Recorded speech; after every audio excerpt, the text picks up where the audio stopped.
Hola, hola, hola, mi gente.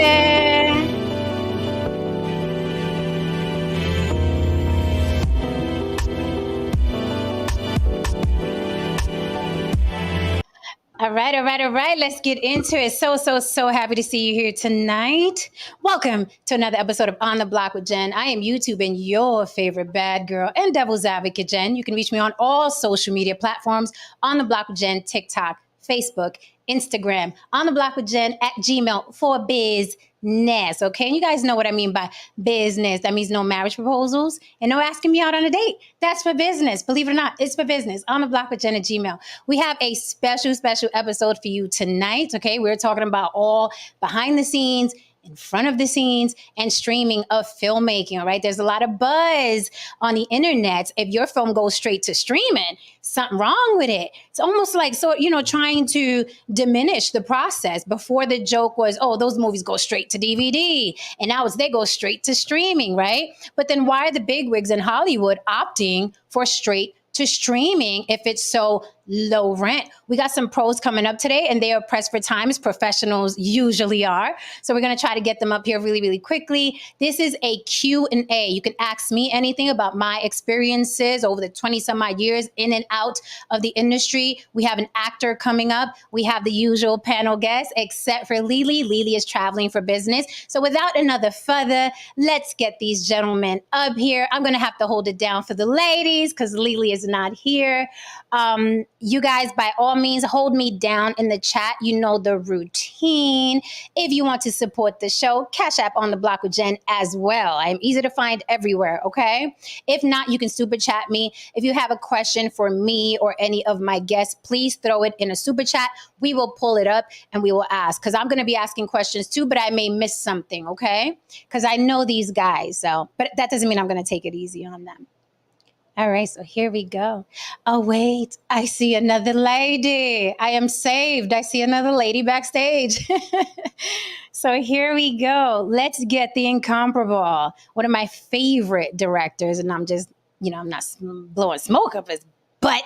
One of my favorite guys, truly, madly, deeply, such a generous human being when it comes to filmmaking. He's dropped so much education on filmmaking. If you're not following Mark Harris, you're a dick. Hi. What's up, Jen? Wow. What's up, you know I love you, Jen. I love you right back, but director, I know you're gonna give me better light than that. Why are you messing with me tonight? You know what?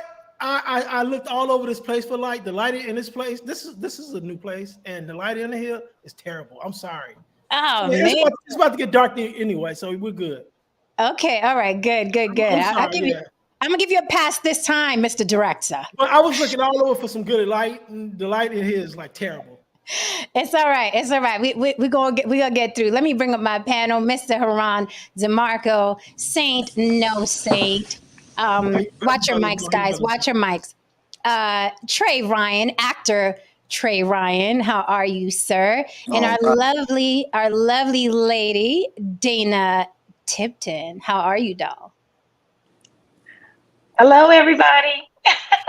Hello. So, Mr. Mark Harris, director Mark Harris, writer, producer, director Mark Harris is pressed for time. So I only ask, please watch your mics. If your phones are on, if the baby mamas and the boyfriends are going to be texting and calling, please put your phones on silent so we can get through this as quickly as possible. And I appreciate you much. If your dogs are coming in barking, you know what I mean? Your kids are like, Daddy, Mommy, make sure you mute the mic. It is okay. We all have children. We understand. But I want to get through this as efficiently as possible. Before we start, I always let my panelists and my guests let everyone watching know where we can find you and what your background is in filmmaking. And let's just cut through it quickly. I don't need your resume, your bio. I'm not casting. So just tell us who you are, right? And where we can find you.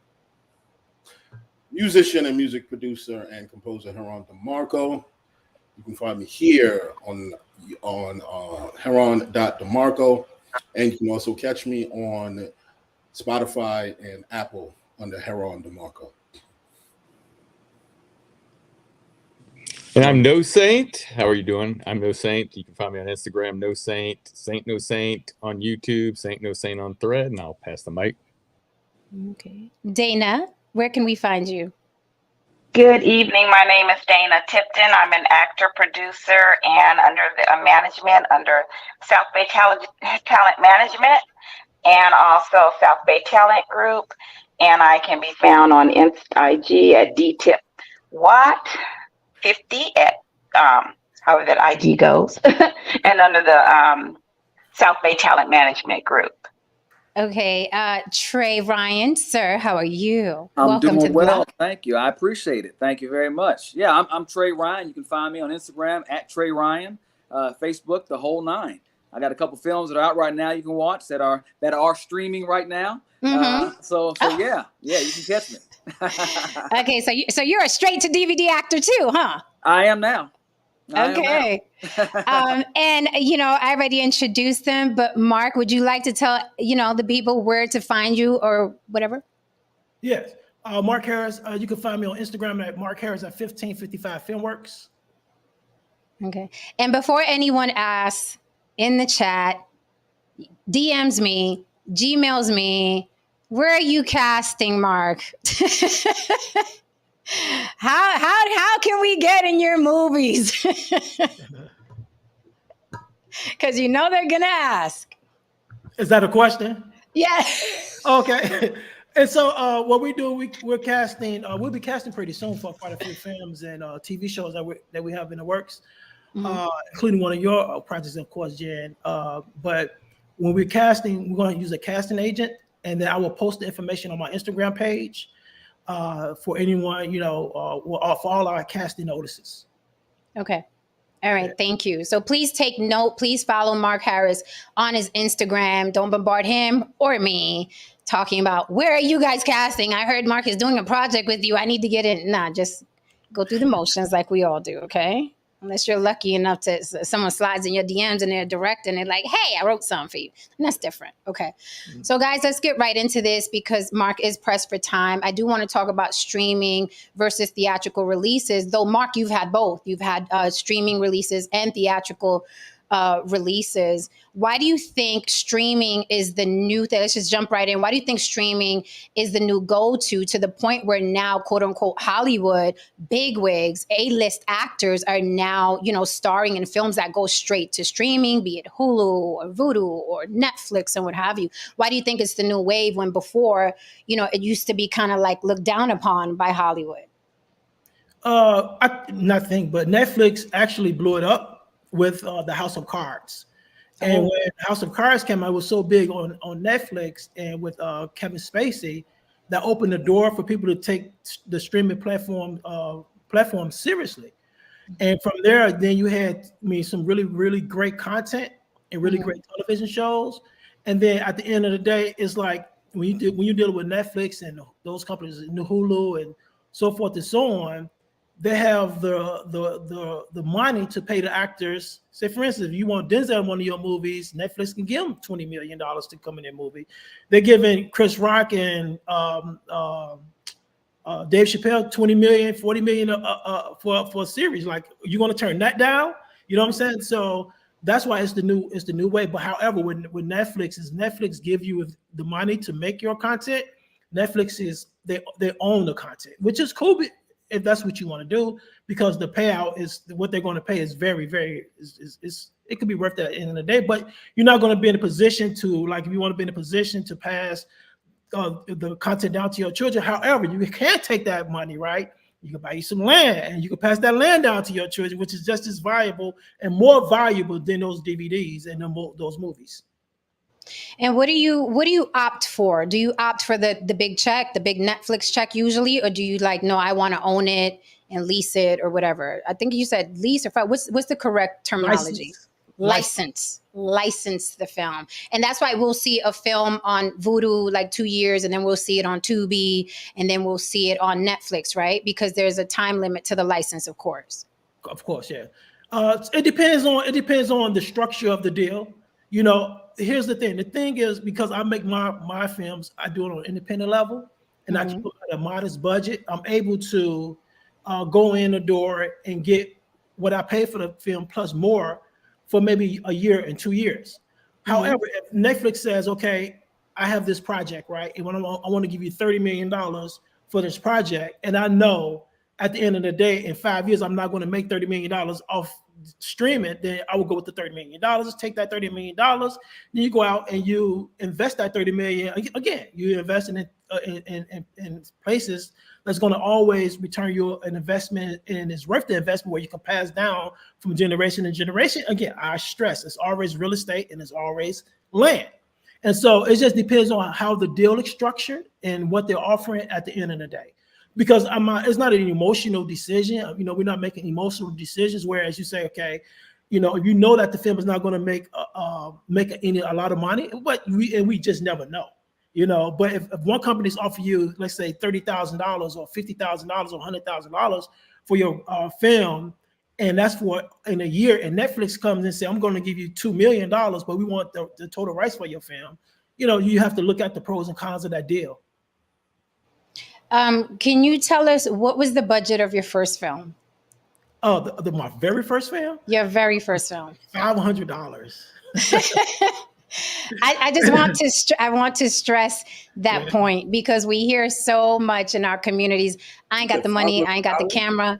I don't have the money. I don't have the camera. I don't have the crew. And you did it with how many people and $500? It was just, okay, when I shot my first film, it was just me and my DP, and we shot the film, and we just went out and we just made. But I made a lot of, like, early on in my career, we made about. I shot a lot with this director name is Ricardo Islas, and we made a total of 10 films, and we would always make these films under $5,000, right? But what I would do is it was a partnership that we had together, right? And as a matter of fact, Ricardo is in my new movie called Let Us Make Eve. He plays one of the actors. But Ricardo would shoot because he had editing equipment, he had the cameras, he had lighting. So what he would do is he would shoot my films, and he would edit my films for me. And then when it's time for him to direct his films, what I would do is I would produce his films for him. And because we formed this partnership, we were able to produce so many films over the years. We produced about 10 films, and these films get distribution. With my earlier films, what I would do is I would go door to door. I would sell my films on DVD, because DVDs were then. I would press them up, go door to door, stand in the streets of Chicago, and that's how I would sell for $10. And that's how I was able to continue to make movies on that. I wasn't even looking for distribution. And it's funny because we made a film called Black Butterfly, right? I wasn't even looking for distribution for this movie, right? But I sent the trailer out, and this guy named Ellen Blackwell, who was over at E1 Entertainment, he emailed me. He was like, I want to put this movie out. And that was it. And that was my first distribution deal. And how many movies did you make prior to that first distribution deal? Would you say? Just me directing? Yep. About 5 movies before that distribution deal. Okay, so you put in a lot of work before. Yeah, we put in a lot of work. Yeah. Okay, so that's the key. Yes, I started off in making movies in like 2006, and we got our first deal in 2010. But between that time, I was like, we were making films, but we were making films. We were just out here making films, right? And like 3 films a year. And but it took us, like, again, I wasn't even looking for distribution, but it's like, because what I would do is, again, press these DVDs up, go out, sell them. That was a hustle for me, right?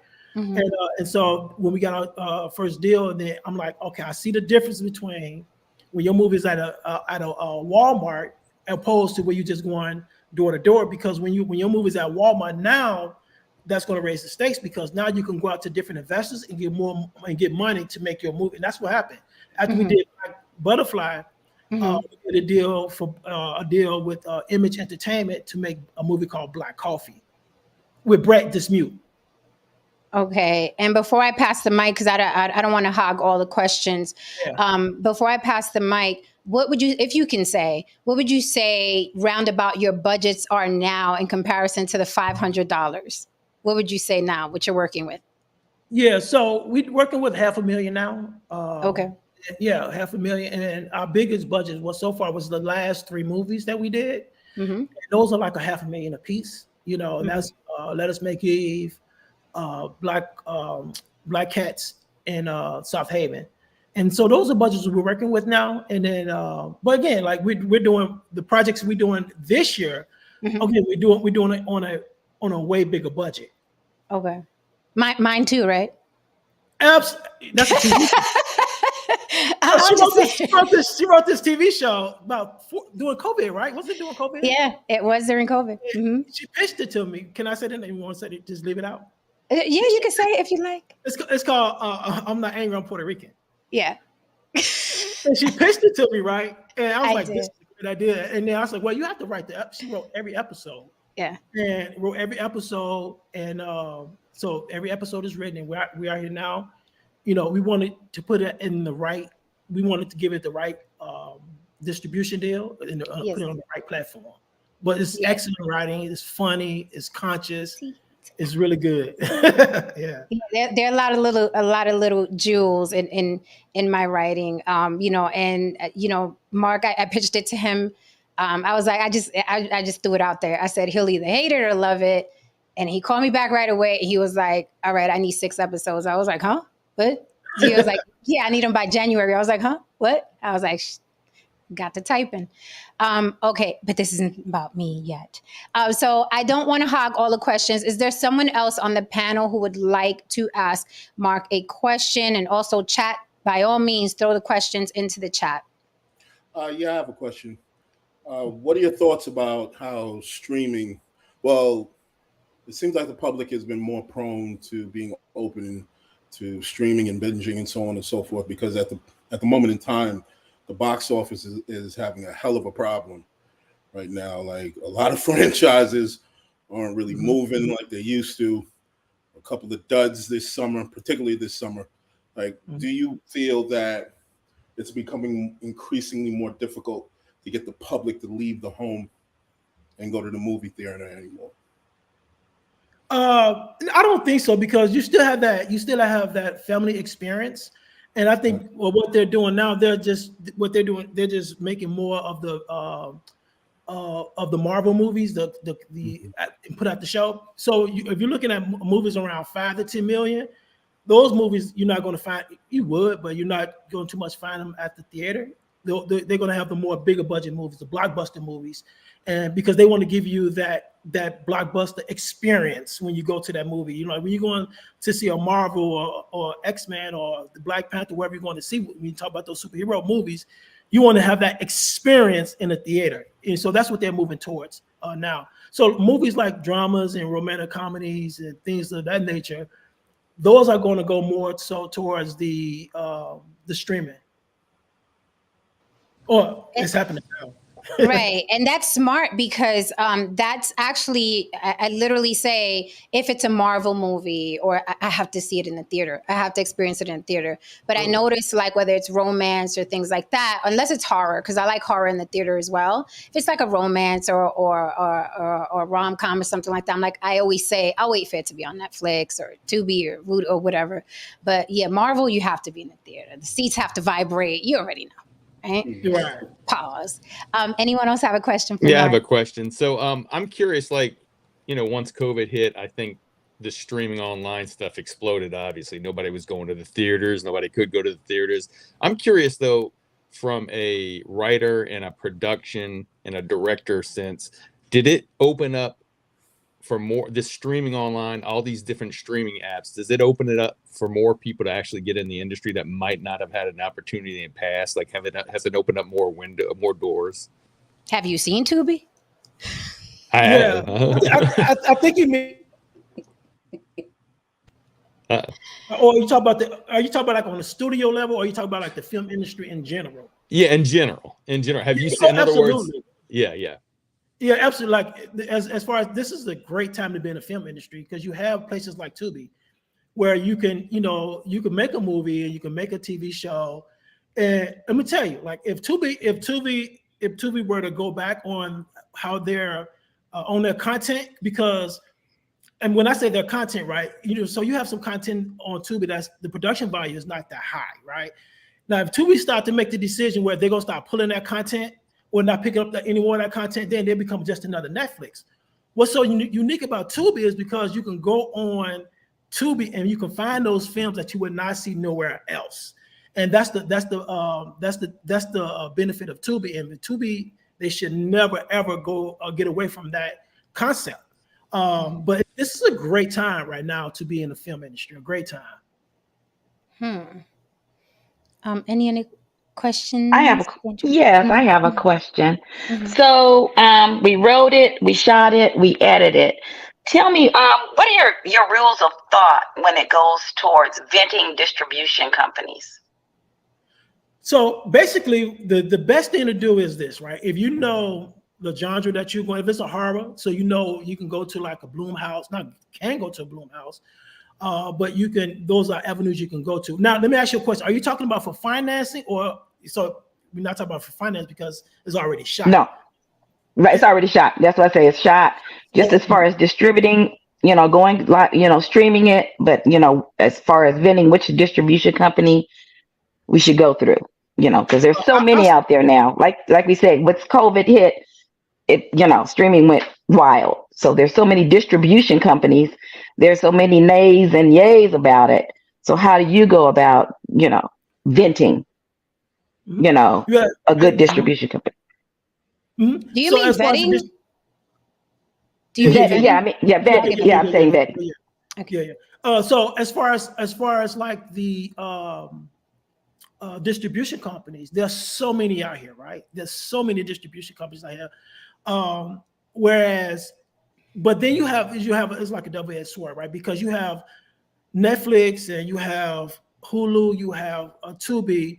Netflix, Hulu, and Tubi, and the streaming and All Black and the BT Hers, most times they do not want to deal directly with the filmmaker.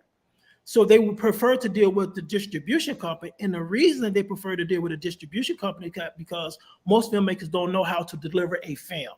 And delivering a film is tough. You know what I'm saying? You need and so a lot of not distribution companies, but a lot of the streaming platforms don't want to deal with the filmmakers because of that reason. So therefore, you have the middleman, which is the distribution company. And the distribution company, they're not just taking the one film to these platforms, they're taking multiple films, right? And so take me, I'd rather deal with a producer that's going to bring me, or a distribution company that's going to bring me 20 film, opposed to dealing with this one filmmaker. 20 filmmakers are going to bring me one film each.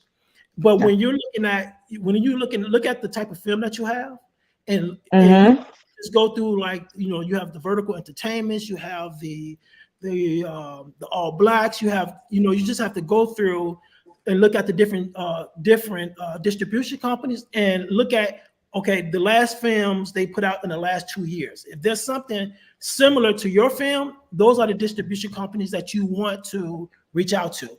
And make sure that you have a trailer cut, because they're more likely to look at a trailer than a full-length film. And if the trailer is interesting enough, they're going to reach out to you and say, okay, we want to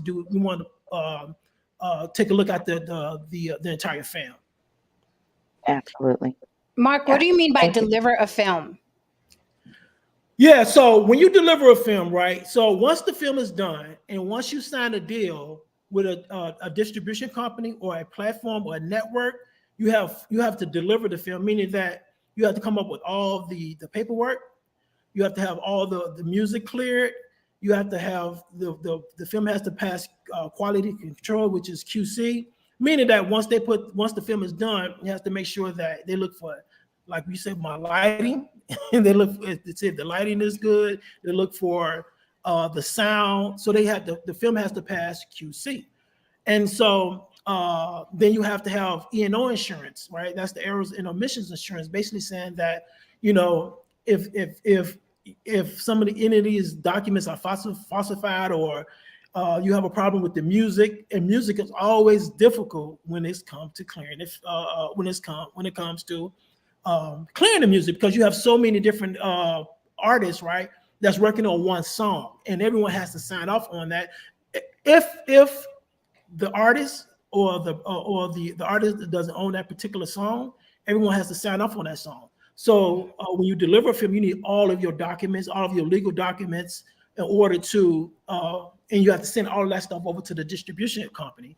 And what the distribution company does, they sift through all of that paperwork in the QC, and they do a QC, because they have to deliver everything over to the streaming platforms.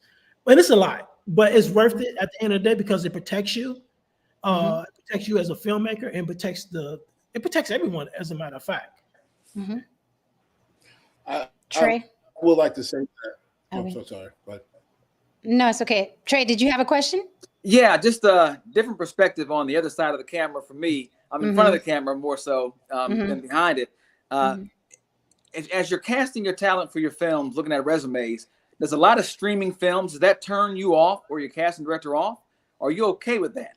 You know what I mean? Do you want that big film that's on your resume to kind of jump out at you? How do you feel about that? So are you asking, like, when I'm looking at a resume, if I see an actor who has a lot of movies on a streaming platform? Correct. Okay, it depends. It depends because there are actors that if they have, you have some actors who have, like, let's just say 30 movies with Maverick, right? That would turn more likely. I'm gonna just speak for myself. That would turn me off because you have so many movies with Maverick, and we know the reputation with Maverick Entertainment, right? And so that would be a turn off for me as a director. I like actors, like if you're looking at the, I'm just speaking about the talent that I have worked with consistently. Sure. And Jen could tell you I've worked with the same actors over and over again. And I always bring in new ones and I change them out. But consistently, I've worked with Corey Hendricks, right? But Corey Hendricks is on the TV show The Bear. And Corey doesn't just do anything. So you're not going to go on Maverick and see Corey in Maverick movies. And so that does turn some filmmakers off, you know what I'm saying? But it just depends on the filmmakers. And because I don't want when my movies come out, I don't want my movies they see this one actor who's in 30 Maverick movies and they skip past my movies because they say, well, he's been in 30 Maverick movies and I'm not going to watch his movie because I've already seen this man in 30 Maverick movies. You know what I'm saying? And so that would turn me off. Yeah. Gotcha. It's a balance. I got you. It's a balance. It's definitely a balance. Yeah. That's interesting because I do notice with Tubi specifically, I see the same actors on so much artwork that I don't even care what it is. I'm like, again, and they're just constantly, and you can't tell, the problem with that is you can't tell one film from the other, right? Because it's the same 3 or 4 people on the artwork. Another thing is like, oh my God, do we have to work on our artwork? Our artwork is trash, man. Like, because it's a collective of, actors or new budding actors. They want to I noticed the habit is putting all 10 people on the cover.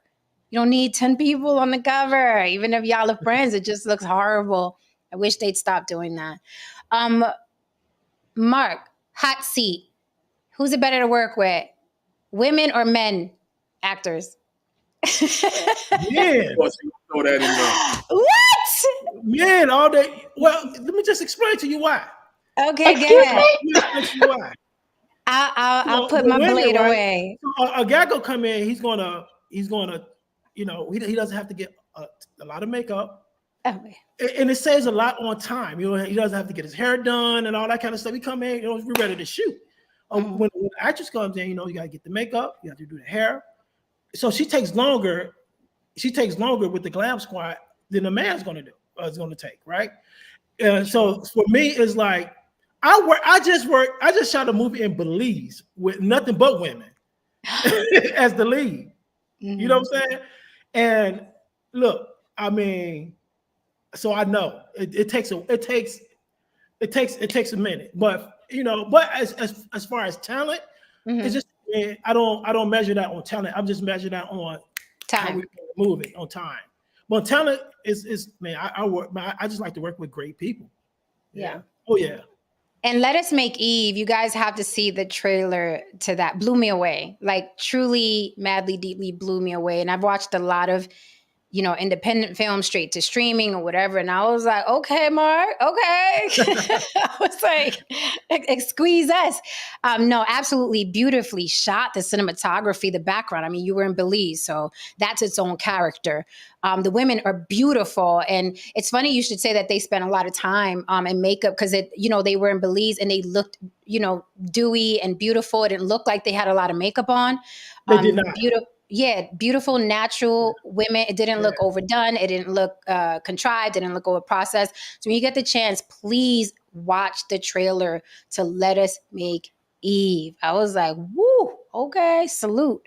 What do you look for in an actor when you're auditioning? What do you look for? Natural talent, right? And easy to work with. But definitely someone who's easy to work and natural talent. And you can spot that. You can spot like for example, right? When and I'm gonna use Corey Hendry as an example because I've been working with Corey for a long time. And like for my first film, not first film, but a web episode we did, I had Corey's audition. I knew he was going to blow the. I just had to audition. I want to see how humble he, not basically humble, but I just want it is to work with him, right?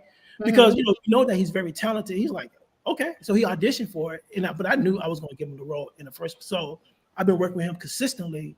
20, I think that's 2017 we shot that. Yeah. Wow. So I look for like natural talent, and then after that is like, is this person easy to work with? Because I've worked with some people, I'm like, yo, I can't do it again. Tell us who they are. No. No.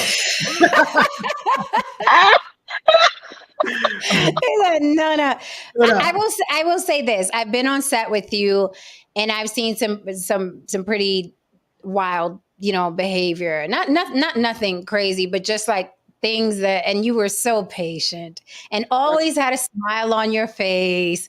I mean, I would have been throwing like the freaking the clapper across the room. You know what I mean? If it was me, like, what the fuck? And Mark always had a smile on his face. And I'm looking around like, we're waiting for you. Like, you know what I mean? And always had a smile on his face. As far as your crew, let's talk about the crew. Like, how do you pick the crew? Because when I was on set with you guys, it was very much a family dynamic. You hire a lot of women. Which was nice to see. And women that are talented. Like, you're not just putting women in there for, let's get, like really, really good, talented DPs and what have you. So how do you pick your crew? I start off first with my DP, but as it relates to like my post-production crew, like the person who does my sound, my editing, my music, I've been working with these people for a very long time. So we know what we want, right? So that is taken care of. But my DP is, I first look for my DP. And once I get my DP, I allow my DP to bring in her, because for the last 3 films, I've been using women as DPs, like for the last 4 films, as a matter of fact, women as DPs. Wow. And I allow them to bring in, their crew, and we work from there. And but as far as like the my hair, makeup, wardrobe, these are people I've been working with for a very long time. And that's interesting. That's a lot of DPs that are women. Do you think that they just have a meticulous eye, or you like their style? Or I love their style. Like, I love their style. I work with Alexis. Okay, so we just shot a film last year, 2 films back to back. South Haven and a film called Black Hat. So we shot South Haven, we shot it for 12 days. We took a 1-day break and we went into a production on the second film, and we shot that one for 11 days. And I did this with, her name is Alexis, right? And female DP. And we were humping, and she just got a great eye. Let Us Make Eve was shot by Sherry, and who's from LA, and she came to Belize. We shot it, and right now we're in talks to do like 3 films together. That we're going to do feature films together, but and then I've shot 2 films, which is the film that you and I worked on, which is White People Money, and movie that's come out, Broken Bounds, with Gigi, who's a director, a DP, and they just, for me, I like female DPs. They're just very meticulous, and their eye for detail is amazing. And I love that. Yeah, we are quite meticulous. We're quite meticulous. What is that spot there? Yeah. Yeah. So go ahead. Yes, okay. Please. Which reminds me, right? When you say, "What is that spot there?" Right. So you know how quickly I'm like 2 to 3 takes and we're gone. Yes, I know. And Alexis like, "That's all you're gonna do?" I was like, Yeah, well, you want another one? She said, I would like another one. And I was like, okay, let's do another. But 2 to 3 takes and I'm out, and but Alexa was like, I need another one, but great to work with. Love working with. Yeah. Yeah, I mean, the DP work on Let Us Make Eve, the trailer alone makes you want to watch the film. So she's a badass, whoever she is. I haven't met her Sherry yet. shot that one. Oh, it's Sherry? Yeah, well, Yeah. Sherry, amazing. Yeah. I was like, wow. Yes, you do rush the takes. I was like, we got to learn it. Well, we shot 16 hours with you. Oh my, yes, you did. Can you say that again so they know I put the work in? Okay. Yeah. So like, we flew you in the day before, right? We started that morning and we shot like 16 hours for that day. And you were in every scene that day. Like, but we were humping. We were humping. Yes. I mean, by the end, I was breaking down, like my brain was fried. Like I was stumbling my words, and Mark was like, "Come on, we're almost out." And I was like, "I can't speak. But it was, what made it good was, again, the crew and the other actors and stuff. And Barton Fitzpatrick is a beast. Oh my God, he's from The Chi, and you used him again in, is it Black Cats? I used him in Black Cats and Let Us Make Eve, and as a matter of fact, the next few projects we're working on is going to be Bart and Star, and Nice, Barton and Corey, amazing actors. Any other questions about the industry or anything like that? I just have a statement to make. Okay. One of the things, that with black directors and people who just indie films, as a composer, I made it my business to actually work with them more so than the larger studios, because there's a lot of black directors and writers with some amazing visions. And the end product of what they're doing, it really sometimes the music that they're using just lacks the impact. Because a lot of times they have to get stock stuff, Because I get it. You spent the budget on every fucking thing else, So at the end of the day, you don't really have that much for the music. So what I usually did was that I would bring my own training to these people, and I'd sit down with the director and the writer. And I would just, basically say, hey, what's the vision of your film? What's the soul of your film? What's the personality of your film?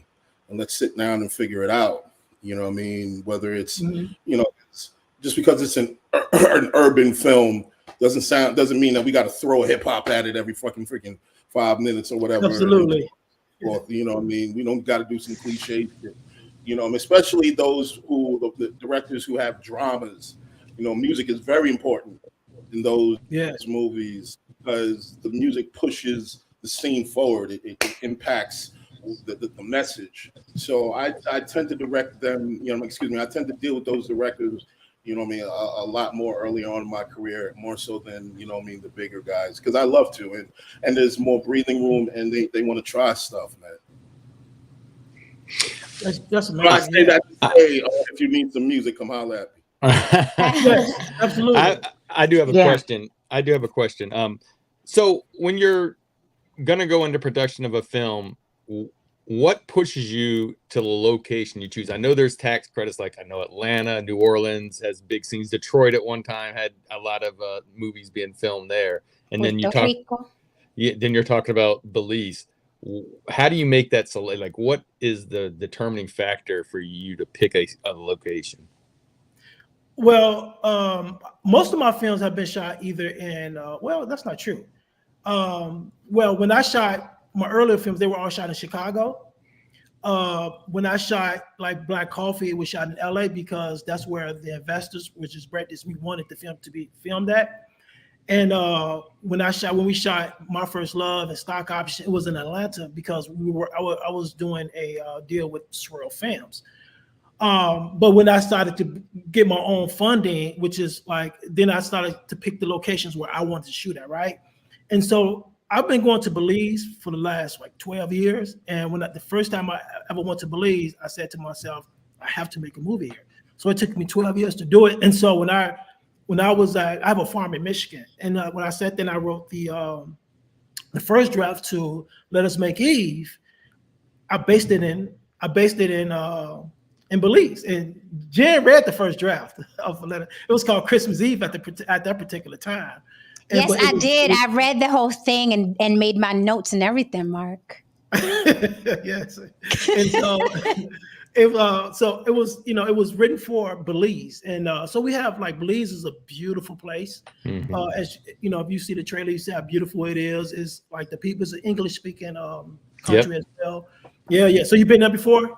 No, but I know I've looked for retirement. I've looked in Belize. Belize is the perfect place, right? That's where I'm headed to. Yeah. Yeah. And so we're going to make more. So we're going to do a studio.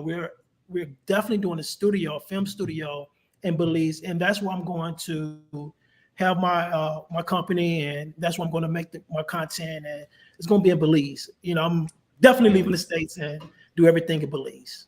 Yeah. Nice. Mark is a passport bro.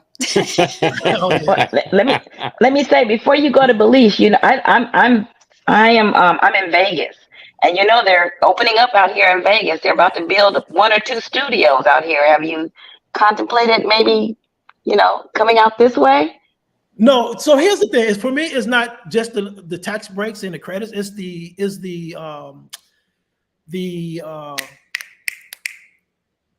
what's the word I'm looking for? The white devils that run the country? It's like in Belize, there's just this like feeling you have, like. So when I go to Belize, like it's just for my mentally, it's just like spiritually, it's like that's why So for me, it's not just like the money, and it's just how I get when being in Belize. Yeah. That's how I felt when I visit. There's tax breaks in Puerto Rico too. That's how I felt when I went to Puerto Rico. Like it was hard to come back to this country. It was weird. I was like, it's healing. It may sound goofy, but it's healing to be somewhere where there's nothing. Healing. Yeah, but faces and melanin. It is healing. It is so healing. And then you come back to the States and it's like, it's like, I gotta go back. So it's healing. I recommend people visit the Caribbean. That's it, and that's true. And I only say that not because I'm here, it's because it's opening up. And before all the big wigs get in here, which they are already trying to do it. I know Mark Wahlberg, he's talking about building a studio out here. I just think we need to, set ground out here before they just take over. Mark, I have to send you like the plans that they have, and there's a video. Mark Wahlberg's coming out here. You have to see what he's planning. I'm gonna send you the video so you can see. Right. He's trying to turn this into like a little Atlanta. A lot of Hollywood is coming out here, so it's going to be very, very interesting. He's constantly talking about it, and they're talking about building and where they're going to build. Like, so he's right on the cusp. I do want to talk about, genre. Hold on, we have the little. I got to do it, guys. I got to do it. I got to do it. Mark, first of all, your content is not hood content. You have real stories. Okay. That's one of the things that impressed me about you when you and I first met. Okay. Because a lot of people contact me and I was like, I don't want to, I've held a gun in every damn movie I've ever been in, right? But I told you before, I fell in love with the script. And when it's comedy, if I'm laughing while reading, I know it's a great script, right? Because it's hard to be funny via text. So I was like, yeah, I want to be a part of this. And she was a badass too. So I was like, I'm a badass. She's a badass. Oh, you're talking about white people money. Yeah, you had a gun, yeah. Yeah, I had a gun too, though. But it was funny. I wasn't shooting anyone and they weren't shooting me like the other films I've been in. What do you think about, say, like Tubi or whatever, or just us as people of color? Why do we gravitate towards the hood genre, the shoot 'em up genre, the drug dealer genre? Even I've seen people who aren't even from that life. Why do you think that happened? Because you're succeeding and striving, and none of your films are about that, which is which is, not common in our business for independent filmmakers. It seems like the go-to is like, you get a gun, you get a gun, everybody get a gun. Mhm. I think for most of us, right, and one of the things that we do is we base the things that we create based off our experiences in life. And most of our experiences in life that we don't even know that we have was laying in our subconscious mind, which is the trauma that we go through in life, right? And so that's why you see a lot of films like people like, this is what I know. But the things that we know is based off the trauma that's in our subconscious mind, right? And that's why a lot of people write the content that we write. You understand what I'm saying? If we can break away from like the thing about the ego and trauma is the fact that we don't even realize it's so subtle. We don't even realize that it's there, and realize that that's the reason that we're making the decisions that we make. But once we become aware of the trauma that we have to go that we have, and be aware of the ego, then we can make more sound decisions. So it's not anyone's fault. It's just the fact that this is what we've been raised and programmed to do, and this is what we know. But we have to go through different experiences in life to say, okay, this is not the content that I want to create. Now, that's not to say that because I create certain content that I don't deal with. Look, listen here. I was looking at a video, right, and the lady says in the video, the average human being has a trauma that stems back from 14 generations. And that doesn't, like, if you believe in past lives and things like that, does not include our past lives and all that stuff. So we all deal with trauma, right? But with my situation is the fact that I just made a conscious decision to make the type of content that I wanted to make. Now, in making that content, I had to ask myself this, right? I had to ask myself, am I making, like, why am I making this type of content? You understand what I'm saying? When you talk about My First Love, Black Coffee, Black and Privilege, White People Money, why am I making this type of content? Like, what's the purpose? What's the reason? So that's one of the things that I had to look at and examine within myself and say, okay, I want to make content. I want to make content that when people watch this content, that it can change. I mean, they can look at it and say, okay, there can be some type of change in our behavior, and that is that. But at the same time, right, I had to look at myself and say I needed a change in my behavior, and my own content, allowed that to happen. And the content that I created or have created, and what I'm creating now allowed that to happen. So it's based off the trauma that we go through. And it's based off this, the programming in our subconscious mind, which, that is where our creativity comes from, our subconscious mind, and that's why people create the things that we create. And a lot of times, we don't even know what we create. You know what I'm saying? Like, honestly, like, especially when you, like, I'm gonna just keep it real with you, right? When we created some type of when we created content, and it's like pretty much conscious content, right? A person can look at what you created on screen or read what you created, and they can give you a clear understanding of what your project is about. Because we're writing, right? We're channeling, right? We're channeling the what our higher self is telling us, and we're just writing, right? And a person can look at this and say, this is what this means. You'd be like, oh shit. That's why you can look at a movie like a Star Wars, right? Or you can look at a movie like Get Out, and it can have different meanings to it. And Jordan Peele can look back and say, well, I didn't think about it that way, but that's a nice way to look at it. Because what he's doing, he's channeling that what has been told to him, and people are looking at it and they're getting different perspectives from it. You understand what I'm saying? Like E.T. and Independence Day and those type of content that last for a very long time. That's what happens. We write from our subconscious mind. Interesting. Yeah, I think you find that a lot with songs when people ask, "Oh, I think this song means that," and the person that wrote the song is like, "That's not actually what I meant," or they'll just say, "Whatever it means to you, it means to you." But I have another question. Who is your influence? Like, what made you want to be a director? Who influenced you and why? Early on, it was definitely Quentin Tarantino and Spike Lee and Kevin Smith. You know, those are my three favorites, right? But my top favorite is Martin Scorsese. You know, like a Martin Scorsese fan. But growing up,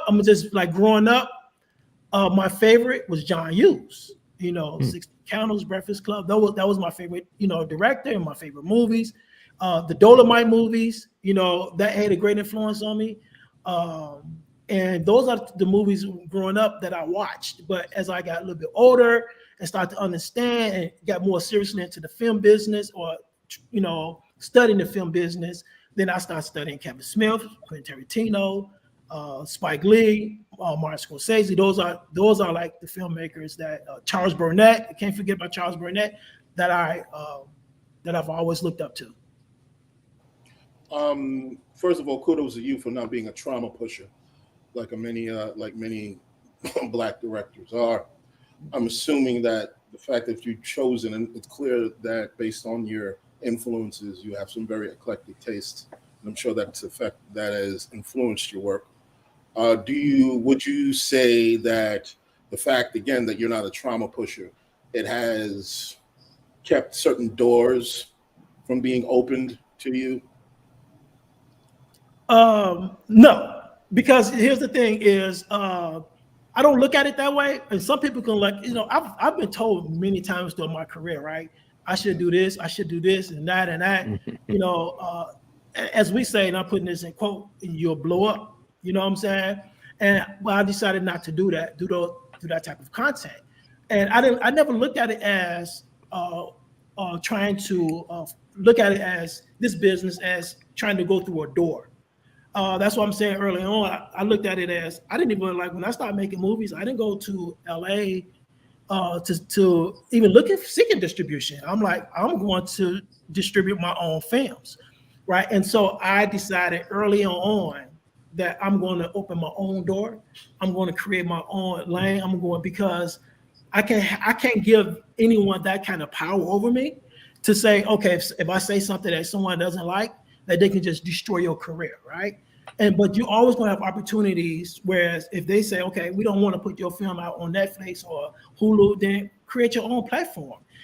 With the social media now, and where you have a direct link to the consumer. And so I never looked at this business as me trying to go through a door or sit at the table. I do partnerships, and that's the only thing I'm interested in. I'm not interested in being hired this or hired. I'm interested in doing partnerships and lucrative partnerships with different platforms and networks. Do you think that the industry now is saturated, and anybody that has a budget is just throwing a film out there, though they don't have a vision? I've worked, on many indie films, and, on set, it's been a very barbershop atmosphere, where it's like all of, some guy just got all his friends together, they got some money, and now they're calling themselves filmmakers, and it's like girls with big butts and guns everywhere and drugs or whatever. Do you think it's saturated because it's so easy to get in now? No, I don't think the industry, I don't think no industry is saturated. And the reason why I believe in a free market, meaning that put the content out there, and the best content is going to rise to the top. And so that's my take on it. So I never look at any industry that we have and say this industry is saturated. It's like, okay, it's a free market. Put it all out there and let the best rise to the top. Yeah. Okay, that's what we do on the block with Jen, because people are like, y'all should argue, y'all should fight, y'all should. No, this is what we want to do. We good. Okay, y'all go watch that other channel. You want to see people, fighting each other and what have you. Right. Can I? Yeah, please, Dana. Yeah, I kind of want to direct this both to Mark and to Trey, both. Mark as a director, Trey as an actor. On how streaming opens up opportunities for actors. Yay or nay? How has it affected you, Trey, and you, Mark, as a director?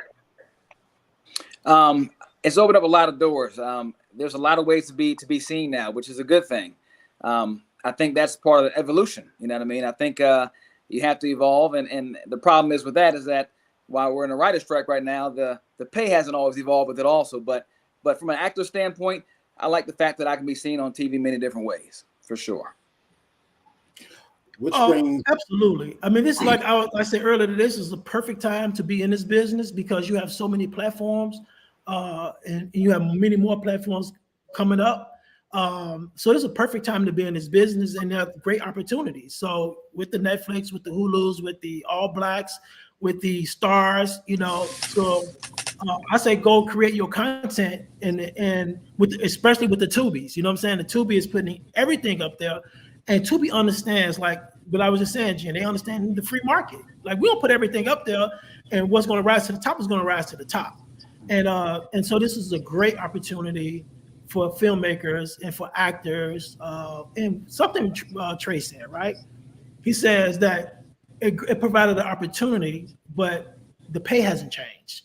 So that's one of the things that I always stress with actors, right? And with directors is to make sure that if you're working with on a project, an independent project, and if you're able to do a partnership with that filmmaker, so you may not take as much money up front, or you may get a little money up front, but at the end of the day, you're gonna make some money off this, off the content. And the reason why you can make money off the content is, and you have to be very aware of how a deal is structured. So when we did, I'm just say this, right? When we did the deal with Stars for White People Money, we did that deal with a distribution company and not directly with a platform. So when we did the deal with Vertical Entertainment. And this was during COVID, right? We had an offer with money up front from quite a few platforms, right? Not platform, distribution companies. But what what Vertical was offering, they said, we're not going to give you any money up front, but this is how we're going to do the deal. We're going to structure the deal. First money in. And I was like, cool. So with Let Us Make Eve, that's, so if you can get money, when you do a deal, and if these companies don't want to give you any money up front, do a deal where you can get first money in. That means that as soon as they make $1, you get 70 cents off that dollar. You can do a 70-30 split or however you want to do it. And make sure that they don't tag on the distribution fee. Very quickly, what happens is that once a distribution company, they distribute your film, what they do is they say, okay, we're going to do a deal, whereas we're going to do a 70-30 split, meaning that you get 70 and we get 30. But then we're going to do a distribution fee, and they may do a distribution fee for, let's say 35%. So they're getting 25%, they're getting 30% plus the 25%. And so they get a majority of your film because they're getting, then they take out the money for marketing and so forth and so on, whereas you would never see any money off your film. So when you structure the deal, you structure the deal with first, the minute they make $1, you get your 70 cents off that dollar, or you get your 50 cents off that dollar, so forth and so on. And don't go with the distribution fee, because they don't need to do a distribution fee. Is that, I'm just trying to be clear, is that like take gross versus net? Is that what you're talking about, or is it more complex than, okay. Yes, absolutely. Yeah. Speaking of genres and things like that, what do you think about, Mark, when someone like 50 Cent, and we know the programs that he's putting out, his 3 programs are #1 in Black households, all 3. Power, and I forgot the name of the other 2. What do you think about that? Is that what we want to see? I think 50 is interesting, right? I love 50. First of all, I think he's interesting, and 50 knows how to market. And that's the thing. The thing is, because 50 Cent knows how to market a program, and that's what people want to see. He's very interesting, and 50 is relatable, right? When you're on 50 Cent's Instagram page, he's relatable. You know what I'm saying? You may comment on a 50 Cent, and 50 Cent may respond to you. Like, you could be anybody, he may respond to you. People like that. Even he may be very disrespectful, whatever, but people like that because he's like your uncle or your brother or your cousin, and you can relate to 50 Cent. And because you relate to 50 Cent, you want to support him, right? And that's the thing. So that's opposed to like some producers, right? The content is positive, great, but they're not relatable. And so people like, shit, you're not relatable. I'm not going to support you because I don't understand. I don't even understand you. So that plays a lot into what people are watching, and people don't understand the psychology of that. You know what I'm saying? So it's how relatable you are, and it's not just that people just want to see hood stuff. It's not that, because a great show, which is the Keenan with Tracy Ellis Ross. Blackish. Blackish. Blackish is a great show. This Is Us, a great show. You know what I'm saying? Those are great shows, you know. But again, like, you don't know too much about the producers. And then when you hear about the producers, then, you know, when you see them on interviews, you're like, most people can't relate to them. You know what I'm saying? But 50, you can relate to 50. And that's why his shows do so well. Yes, Yeah, he's very smart. What's one of the biggest mistakes you made, Mark, and how did you overcome it? What's one of the biggest mistakes you made during your journey? And you were like, oh, how am I going to get out of this? And how'd you get out of it? That's a good question, Jen. Oh, man. One of the biggest mistakes I made in my journey. No mistakes, huh? Yeah, I made plenty. I'm trying to pick out which one, though. But the one that really hurt, where you was like, how am I going to get out of this?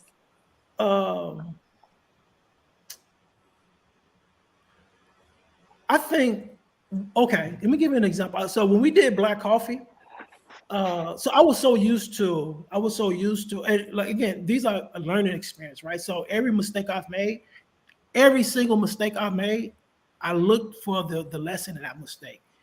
Every single one. So when we did Black Butterfly, we did a distribution deal, right? So we financed, it was nothing but like $9,500, right? We went in, we got upfront, we got residuals and stuff, so forth and so on. So after that, we did a deal with Image Entertainment for Black Coffee. And this is like my first real distribution deal where someone's going to actually give me a okay budget to do my movie. And so I was so gung-ho and so desperate to do this movie, right? Desperation kills you each and every time, right? Not literally, but in the long run, right? So I was so desperate to do this movie. I was like, okay, I just gave over 25 years and gave everything up to do this movie. And when I looked at the deal, after the movie was done, and I'm saying I'm responsible for residuals, I'm responsible for this, I'm like, this is just a bad deal.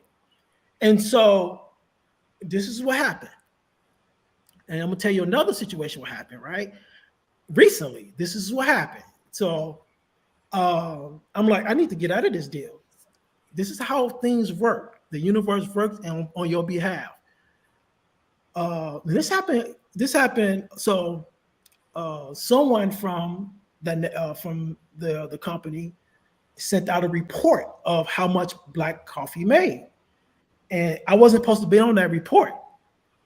And I got the report and I said how much the movie made. And I used that as leverage to get that money because I was going to sue. And plus to not just get that money back, but get my rights back to Black Coffee. So they gave me all my rights back to Black Coffee. And plus I got paid what they owed me. And they owed me a lot of money off that movie. And so another thing is when we did, I was going through a divorce when we were doing Let Us Make Eve. So I couldn't use my own resources. So what I had to do was I went to, I got an MG, which is a minimum guarantee, basically saying that once a minimum guarantee is basically you go to a distribution company and they say, okay, what we're going to do, we're going to give you, we will, once the movie is made, this is how much money we would give you for the movie, right? And so I got an MG and I went out and I got financing to get for the movie, right? And once the movie is done, you have to give the movie to the distribution company because that's what the deal is, right? And so once the movie was Let Us Make Eve was done, right? And I'm looking back, I'm like, this is a bad deal. It was like a terrible deal, but it was a deal where I really didn't have. I wanted to do this movie, and I didn't have any other. For me, it was no other option, and this was like, okay, they're gonna give me. So I delivered the movie to them, right? And once I delivered the movie to them, I'm like, this is like a bad deal. So I was in Belize. We're in Belize screening Let Us Make Eve to the Belizean people, right? And the lead actress, Jasmine Burke, called me up, right? She was like, so where's the movie going to go? I'm like, it's going to go here. And she's like, I'm like, I have no, like, this is the deal I made with them. She's like, well, Mark, why don't you just call, email Screen Media, this is the company, Screen Media, and say, we want our movie back. And I'm like, they're not going to give us our movie back. She said, why don't you just do it? Just try it. So a couple of days later, I was like, you know what? I'm going to think positive. I said, I'm going to just tell you right now, they're going to give us our movie back. She said, okay, do it. So I sent the email out. And I'm like, we want our movie back. And God is my witness. Like maybe 3 or 4 days later, they was like, sure. And we got our movie. We have all of our rights to Let Us Make Eve back. Whoa. Those were some of the mistakes I made. And whereas they, looking back, I would never make those mistakes again. Never make those mistakes again. But it all worked out because we just did a deal for Let Us Make Eve. We did a deal that people really don't see in this industry with All Black and BET at the same time. And and people are like, how do you get on All Black and BET at the same time? Because they're rivalries, right? But we met because the power of just asking. Look, I want to put it on BET. I want to put it on All Black. This, if you want to film this is what we have to deal with. And BET said yes, and they said if All Black is cool with it, we're done. We'll do it. And I hit up Brett, and I was like, yo, Brett. He's like, yo, if BET's cool with it, let's do it.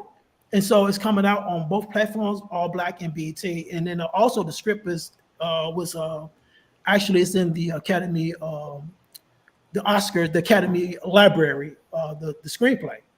And wow. Yeah, and then we may be screening it for the British Film Institute. And Nice. October, and they reached out to us. They want to screen it too. So it paid off. Yay. When does it drop on BET and All Black? August 17th. August 17th, ladies and gentlemen. I know that's going to blow on BT and All Black. I know that movie, the trailer alone. Thank you for the super chat. Don Levon, the hobbyist, says, hi, panel. I just tuned in and I am taking notes. Mark, really quickly, since we're on the subject of money, if you don't have a team that's all putting money in the pot and you don't have the rich uncle, what's the easiest way to raise funds for your film? Because that's like one of the number one problems that people have is I have this great script. I know some friends who are acting it. We don't have money to do it. What would you recommend people do to raise funds for a film, even if it's a low budget, $3,000, $5,000? What would you say? Okay, let me tell you something. That I'm glad you asked that question because that question actually kind of piggyback off the Let Us Make Eve deal, right? The easiest way to make to get financing for your movie is to attach talent. That is the easiest way. So meaning that, say if you have a script, right, and you attach, when I say attach talent that that the networks like, and they're going to get you your money back, right? So if you have, let's say, for instance, Amy Joseph attached to your project, we know Amy was very big on Snowfall. And then you have a Gabriel Dennis attached. So with a Gabriel Dennis who's on the show, what's that show? The Black Women Sketch Show, right? And she's on Upshaw. So if you have the two of them attached, then you throw in a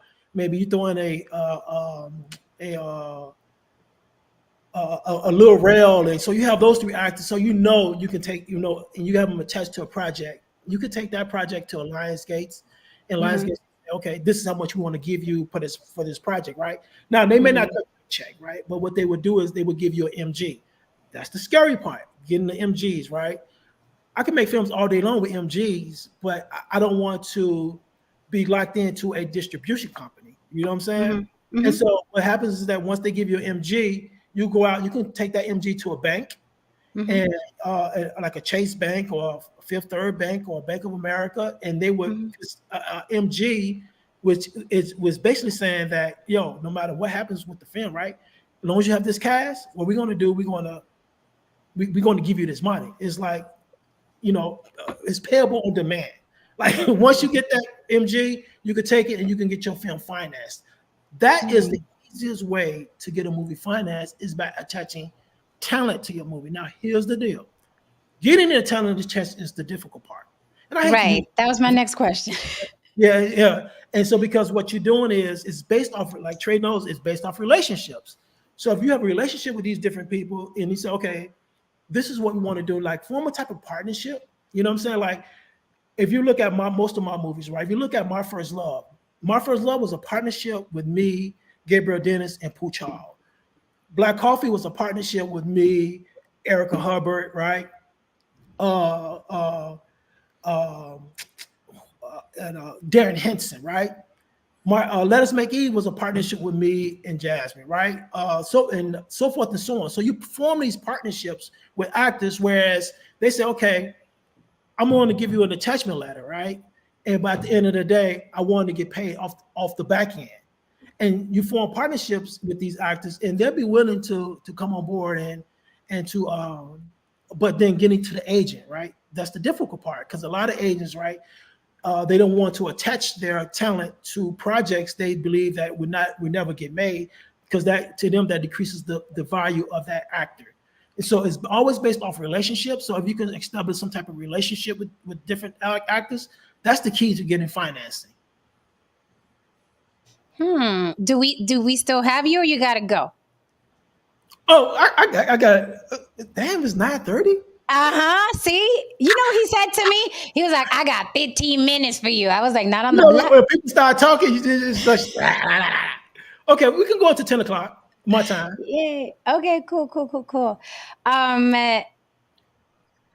Does anyone in the chat or on the panel have any questions for anyone on the panel or the chat? I am an actress. So is Sabrina Revelle. What's going on, Sabrina? So is Trey. I'm sorry, just not like now, right? You have Sabrina Revelle, right? Who just logged into my Instagram. Mm-hmm. Hi, Sabrina. Disney, yeah, she's on a Disney show. Accessible, but she's very like talented, right? And that's that, you know, like for independent filmmakers, right? Like great content, because she wants to be great content. You'll form a partnership with her. She's just on a hit Disney show. And so I'll call the it's about the basketball, the Disney show with the basketball. Sabrina, what's the name of your show? I should know the name of this show. I think it's called Double. Yeah. Watch your mics. Yeah. So those are like actors who are on hit shows, right, on a Disney show, and those, you know, who would love to form partnerships with independent filmmakers, but they want to do particular content. They're just not just doing anything. You know, they want particular content. Yeah, I'm like, I don't want any more. I can't do another gun, man. No. I can't do another gun, man. I can't do another gun. I advertised this tonight with the gun. That is like everywhere. People be like, hey, I gotta listen, every director that hits me up, I got a role for you. It's gonna be great. And I'll be like, okay, what is it? Thank you. All right. That's the name of the show, Double Cross. Double Cross. Yeah. Double Cross. Okay, so welcoming Spro to the channel. How are you, Spro Show? Swell. I heard you guys were talking about the pictures. And we are talking about the pictures. we are. Thank you, Tap Records. Tap Records says Jen rocked out on Bad Girls 2. Had me shook. Yeah, I was a mean girl in the movie. I started it, actually. I didn't finish it. I got literally, I think it was after like your character's intro in the tub where you're like, I will destroy them. Yeah, I didn't get too far, but I definitely see what you mean. I'll say this though, on a technical standpoint, it is the best Tubi movie I've seen so far. Clearly, whoever edited it is competent. No, like really, I said the best on so far on TV. Okay, it's not a. But yeah, I definitely get what you mean. There were like 3 sex scenes in the first 30 minutes that served no purpose to the story. Yeah. And that's the thing. And that's what I want to talk about too. Like, that's the thing. Like, that's why moving forward, I have to be careful now. I mean, at first it was fun because it's like, oh, I want to get better and I'm just going to take these roles. And now I'm like, there's 3 sex scenes before they even see me. You know, and I'm very hands-on. Like the tub scene was just supposed to be a tub scene. I was like, no, I need someone to get me 2 gallons of milk. I need someone to get me some rose petals. I will get them myself if you don't get them. I'm like, this character is rich. She's used to, you know what I mean, taking a certain type of bath. I'm not going to be naked under this water. And if you put milk in it, it'll be foggy. It'll be sexy. Trust me. And sometimes it's hard to work with directors. We ask directors all the time, is it hard to work with actors? But some directors are hard to work with because they will not budge on their vision. How much leeway do you give an actor, Mark? Like, how much can they ad lib? How much, you know what I mean? Well, it depends on the actor. It depends on the actor, but for Let Us Make Eve, they didn't have much because Let Us Make Eve was like a special kind of project that we were doing, right? With a special kind of message, right? So like with White People Money, man, y'all was just cutting up. You know what I'm saying? Like Aaron Spears was like a lot of that stuff. Aaron Spears, he was coming off the top of his head, but Let Us Make Eve was a different type of project, whereas the actors, like, they didn't have to, but they stuck to the script because each line, there was a message in each line. We had a message in White People Money, but like when you're dealing with like an Aaron Spears, I love to give Aaron Spears that freedom because Aaron Spears gonna give you what you need. You know what I'm saying? But it just depends on the hilarious. He's funny. Absolutely hilarious. This is a great question. Black Lexicon asks, what are the most expensive costs associated with making a film? Where does most of the money go? Craft services. It's like, bro. Yeah. So, but it all depends on the film too, right? So, because you have different line items, right? So it all depends on the film. Like, let's say, for instance, if you look at Let Us Make Eve, most of the money went towards my actors, right? But then my actors, then my camera crew, and my wardrobe, and so, but it just depends on it just depends on the film, because sometimes like on some independent films, the actors may not even get paid off the independent film, and they may want to put the money towards the production. It just all depends, and there's no right way or wrong way of doing it. It's just how you trying to get this movie made, which is the most important thing, right? How are we trying to get this movie made? POP Presents says, I recommend Mark and Jen's movie, White People Money. Very funny. Very, very funny. It's very, very funny. Okay. Everybody loved it. Very family friendly. I have a question. Mm-hmm. I may. Because again, we're going through the strike and everything. And like you spoke on earlier regarding content and paying being so low, how do you, I'll address this both to you, Jen, Mark, and maybe even Trey. How do you feel about actors getting into producing and writing to broaden their skills? I encourage it. Same. Yeah. Same. I think you should know as much as you could possibly know about the business that you're in. Same. Yeah. That's the next natural thing, I think, for sure. Yeah. Yeah. Actors, I believe actors should always participate. Wait, has SAG started their strike? Not yet.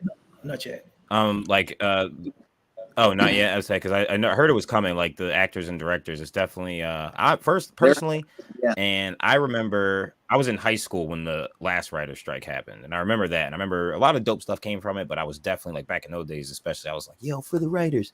These days, I hope they don't get shit. I'm so freaking happy that this is happening. It's the best thing in the world because like the writers aren't there. They're ridiculous if they think they're gonna get even a piece of the crap that they're asking for. Now the actors and the directors, yeah, they'll get whatever they want. But I think this whole thing that's happening right now, and as far as like Hollywood is concerned, it's a purge. And I think the studios did it on purpose. I think that the studios are doing this so that they got like another week, or can they start getting out of contracts now?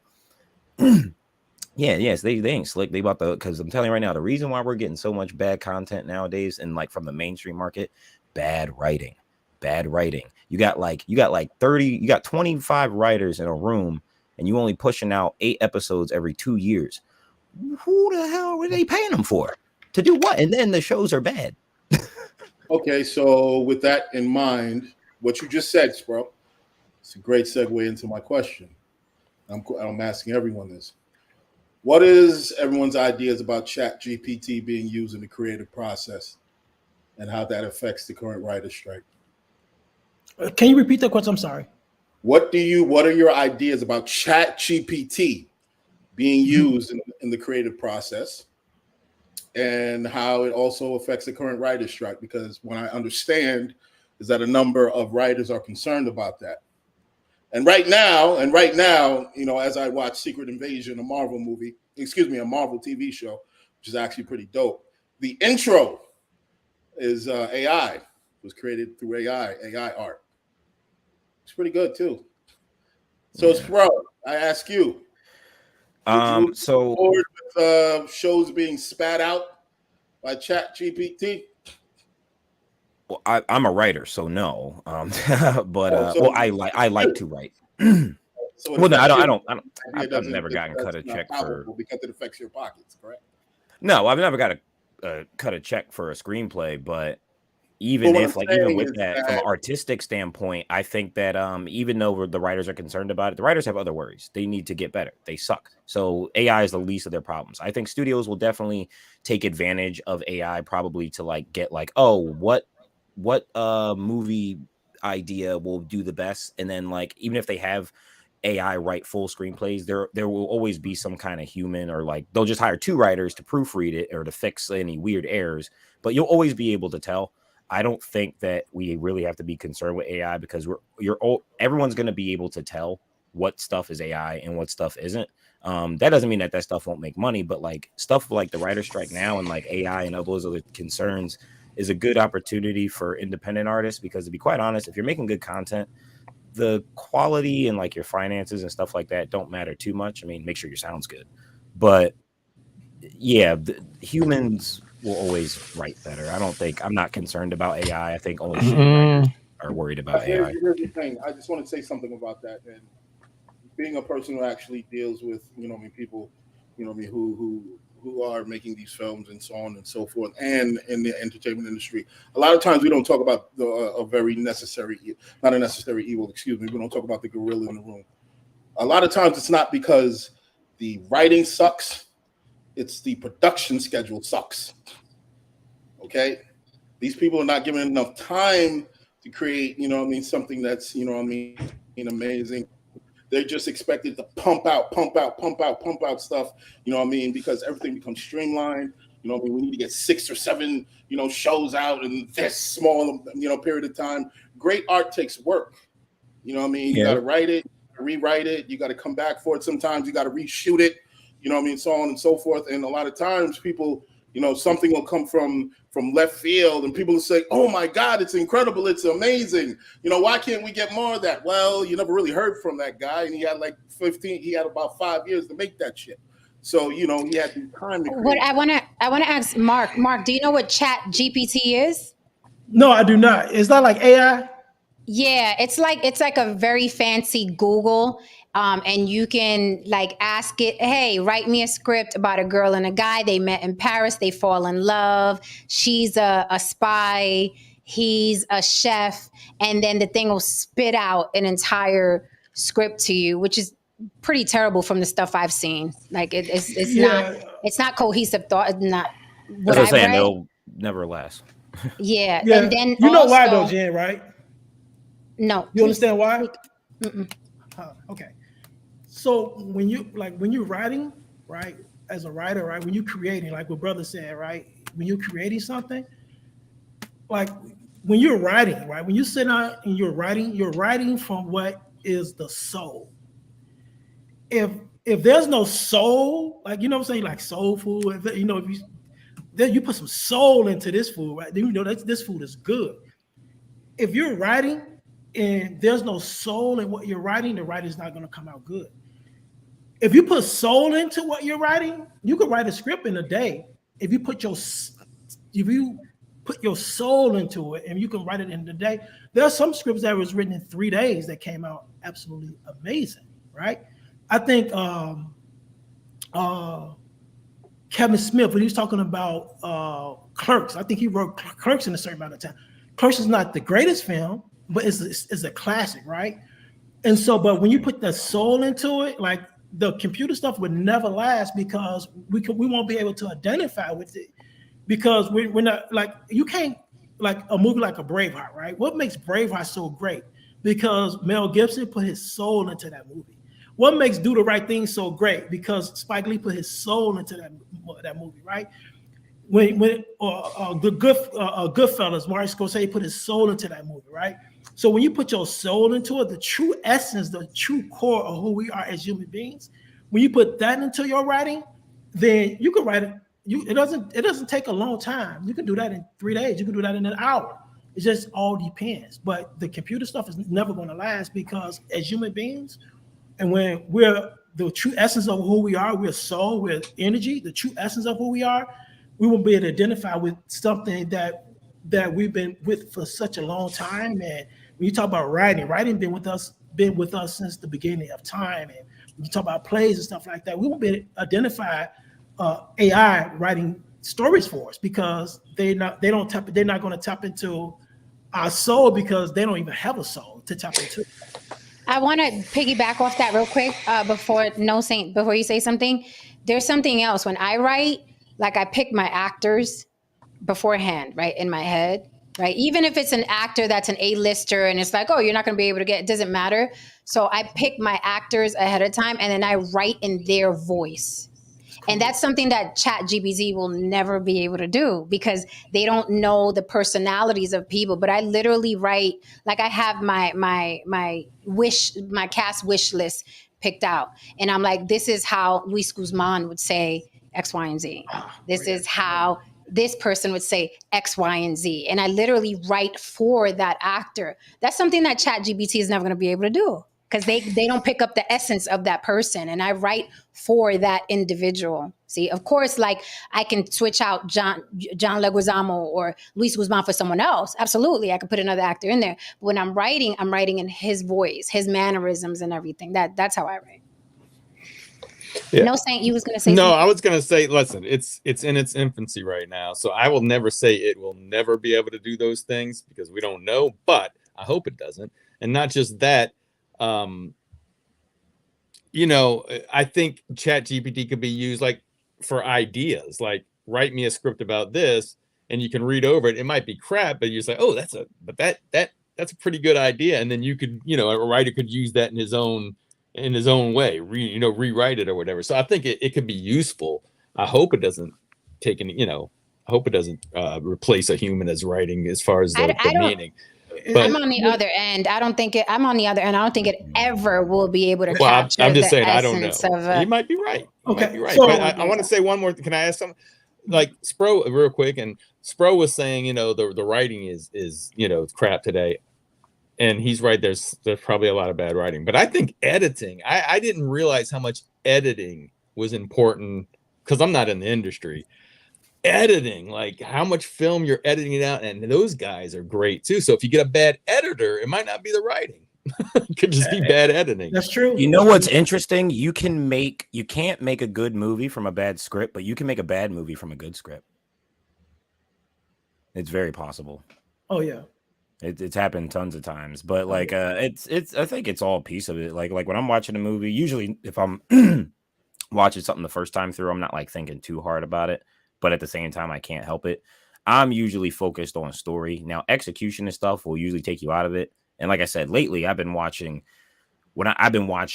movies that look like they cost $1 on Tubi. I'm loving it. I am loving the Tubi library because I'm kind of using it as a film school for myself because I'm seeing all this stuff and I'm like, look, I ain't never made a feature and I ain't got no bread, but I damn sure wouldn't have done that.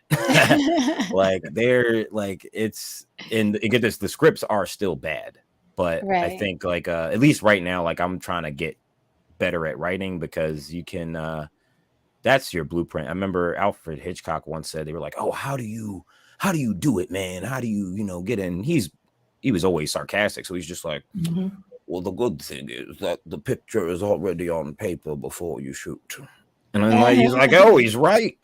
The whole thing's on Yeah, paper. that is Well, I give true. it to you. Another worry, another con I think of Chat GPT is if this machine is spitting out this information, what makes you think that in a year they're not going to be like, oh, we own that? You get what I'm saying? Like here's my script, here's the Chat GPT script. Now we're shooting. Now, yes, we got all these great ideas. And then just like Facebook, there's so much of your information that Facebook owns, your images, your pictures. I don't think that Chat GPT is just spitting out these scripts for free. And then you go make a movie and profit, and Chat GPT isn't going to notice, wait, that's a paragraph that we gave you. You know what I mean? That's another thing that worries me about technology. Who owns it? Here's the thing. Let me ask you this, Jen. What's your favorite food? Puerto Rican food. Sorry. Okay, Puerto Rican food, right? Okay, so in the Puerto Rican community, right, who's known for making that great Puerto Rican food? Is it the grandma? Yes, Grandma? hands Okay. down. That's who taught me how to cook. Okay, Yes. so when you go to when you want that soul Puerto Rican food, you're not going to a computer to get you. You want to go to the authentic. You know what I'm saying? If you want, so would you want to go see Luther Vandross at a concert, or you want to go see an AI person performing Luther Vandross? You want to see the real deal, right? Definitely Luther Vandross. They actually have a hologram of Whitney out here.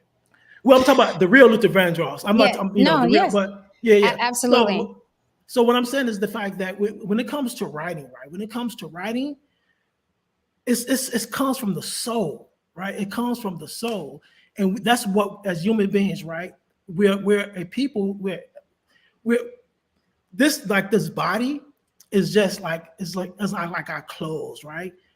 But the true essence, the true core of who we are is energy, is the soul, and that's what we're going to identify with. You know what I'm saying? And that's where creativity comes from. It comes from the soul. So when we look at these movies and computers are writing these scripts, we're not going to be able to really identify with that. You know what I'm saying? It's not going to come out like a Braveheart or a good the soul that we're looking for. You know what I'm saying? I agree with that. As a writer, I agree with that.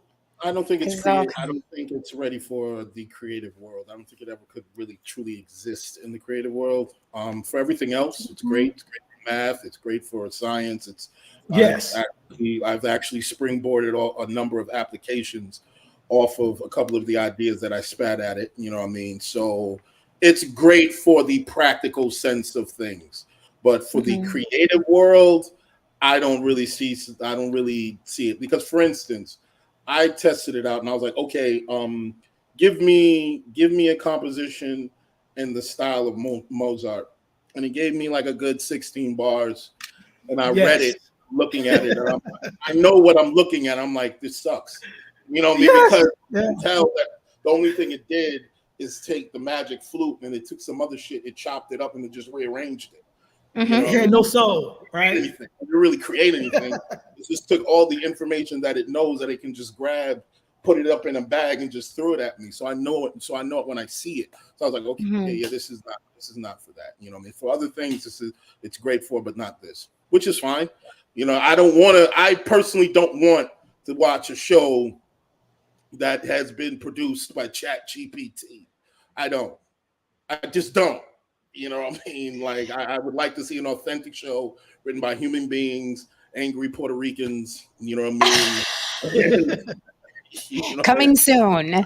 It's funny because I have a friend who did get a script generated from ChatGPT, then was calling me stressed out. Can you fix this? You can pay me, I'll fix it. But that's what's going to happen. You're gonna get those scripts. You're not gonna like it. It's not gonna make sense. And who did he call? The human writer to fix it. What's up, Eat Black TV? I'm gonna have to check out. All right, but answer one last question before you go. What genre are they looking for right now? What should writers be writing? Horror, comedy? What's popular right now? Anything, because you have anything. Because again, you have Netflix, you have Tubi, you have Hulu, and they're hungry for content. Okay, it's like they want content and they're looking for content. So create content, create TV shows are always great, which is what we're going off into, creating more TV shows. uh, and get away from the feature films. But the TV shows are always great. So because what happens that with the TV shows, they keep people glued, and that's what they want to do, right? And so just create the content. I wrote good cliffhangers, so watch out for our show is gonna be a hit. Watch and see. Watch and see. It's great. All right, thank you so much, Mark. Thank you. I Harris. appreciate it, Jen. Okay, thank you. Jen, before you go, I just want Mark, before you go, I just want to say on behalf of South Bay Management Group that I'm looking forward to seeing Jen and Trey Ryan in a Mark Harris film. Yes. Well, Agreed. you can watch White People Money. I'm already in the film on a Mark Harris production. I'm gonna watch that, but I'm looking for the new film, the new one that he's gonna do, and we're gonna get Trey. I'm ready for Absolutely. I'm ready for Yes. it. I just want to tell you guys. Very much. I just want to say, Thank you. Dana, I'm not leaving. Mark has to go, so then we could talk about him behind his back. Yeah, that's fine. I just want to say I appreciate everybody's artistry. I've learned a lot from here, and I really enjoyed this whole conversation. Thank you so much. Glad to see you too. Don Levon, the hobbyist, thank you for the super chat, says ChatGPT is just an idea generator. Once it churns out the script, you will have to rewrite almost every line, and I never had it write a complete script yet. Well, that's kind of what I was going with. Is it could give you if your brain freeze on, or you have a writer's block and you throw an idea, and it can give you an idea. Oh, okay, now I can write. No real artist is going to do that. You're talking about writers. It's not going to happen. Jen, some people do it. I mean, it's writers prompts. Like you get some prompts, you know what I mean? And this writer is not going to do it. They punks then. I mean, prompt your brain. They've done no, it. listen, I'm a writer snob. I'm not gonna lie. I'm a writing snob. Sounds like it. Sounds like it. I am. But I'm also an artist, and we're sensitive about our shit. I can't just, I don't do the TV dinner writing. I put a lot of work into my writing, countless hours, ideas, thoughts. So when you tell me, hey, just throw it in ChatGPT and it'll give you an idea, I'm like, the fuck? Do you know what I do? Do you know I've been through blood, sweat, and tears to write this? I'm picking actors in my head and I'm scouting in my head and I'm picturing the blocking already and where the actors are standing. You want me to throw it in ChatGPT? No. So I'll take it. Call me a snob. I don't care. No. Mr. Justin says, you're a music snob. Don't even try it. You're a music snob. No, I am a music snob. Very much so. I admit it. Okay, so we'll close soon, but now we're here together. We could kind of talk shop before we go. Mr. Justin says an AI made a Rembrandt painting that took from bits from all of the Rembrandt's works. It fooled experts and the internet. AI sampling is clunky now, not in a couple of years. I said that as well. So we don't know what's going to happen in the future. I know no computer is going to write the way a human being writes. It's not. I mean, it'll sound like it. It'll look like it. Here's the problem. I'm going to fight you, no saying. And I saw that. Yeah, okay, I understand what Justin is saying, but here's the issue. It can only mimic what it's being told to mimic. It's not creating anything. You know what I mean? True. The amazing and as a art snob, when you see the Mona Lisa, it is not just the artwork itself; it's the fact that you can't even see the brush strokes. So in your mind, you're figuring out how the fuck did this motherfucker pull this off? You know what I mean? You can't see the brush strokes, so you're trying to figure out what kind of technique did he use. And Da Vinci was incredible. You know what I mean? And it only takes a human mind built from hours and hours of trial and error and nuance and so on and so forth to pull something like that off. A computer can mimic that, but if you ask it to create its own certain situation, we're eons away from that even happening. Yeah, listen, this is where I'm going to push back a little on what Jen and you, Haran, are saying, is that, listen, there's a lot of shitty movies that make millions, in my opinion, that make millions of dollars. Like, I don't know how many Fast and Furiouses came out, and I can't tell you I saw a half of one. It was in my opinion, not my kind of movie. So the studios will take these things and try and someone will buy it. Now, it won't be great movies. It won't be the movies I like. I like a lot of different styles that have some substance to it. But I'm saying in that genre, it may be able to pull it off, because those movies to me don't have much, now they made millions and I didn't. So what am I going to say? But I'm You have just a point saying. in that. I mean, you do have a point in that. There are some look, listen, I'm not going to sit there and say that no movie is going to, ever be written entirely by ChatGPT. Somebody's going to do this shit, and it's going to be terrible. You know, It's what I gonna mean? be. I think we're. You know what I mean? I think we're missing. Like it's like, Ice Spice is making more Right. money than Rhapsody right now, but Ice Spice is trash. Right. So you can get a Chat GPT script, still gonna be trash. And I'm speaking as an artist, right? Yes. So it's like, the movies will be out there. They'll still be trash, is my point. Just like Ice Spice is trash and Rhapsody isn't. That's my point. But I'm sorry, at the risk of sounding like a snob, unless you're an artist, you don't fucking get it. Because what we use to make the art is, like Mark said, it's our soul. That is what we use to make the art. So it's very, very personal to us. Ice Spice, Ice Spice you look at her face and she looks like she doesn't even know how she got there. This is her on stage. Like, I don't know how I got here, but I'm just going to keep going because the money's coming. Right. Yep. And then you have somebody like Rhapsody who nobody gives a damn about. Right? We'll check this out. So behind me is this here. That's one of my paintings. Okay. I've been a professional illustrator for over 20 years. And I submitted a cover to a client of mine, and he sent it off to just some friends of his to check it out before it goes into print. And the people came back and said, that looks like it's done by an AI. Okay. So there is an AI. It's called Midjourney, MID Journey. Okay. And you can access its coding through Discord. And basically you type in /imagine and then type in anything you want, and it will create imagery based on this. So I decided, I did a little joke thing, and I said I picked a bunch of celebrities, musicians and actors, pictures of them sneezing, and it produced amazing works. And they're like mostly correct on the features. Like, it's not exact, but you're like, oh yeah, I can tell that's Al Pacino, right? And so the thing is, though, is that this just started, and it's damn close. It's to the point where the untrained eye can't tell the difference. Art directors now, they can. Okay, they can tell the difference between an AI generated image. Like, it feels like it's good, but there's a lifelessness to it.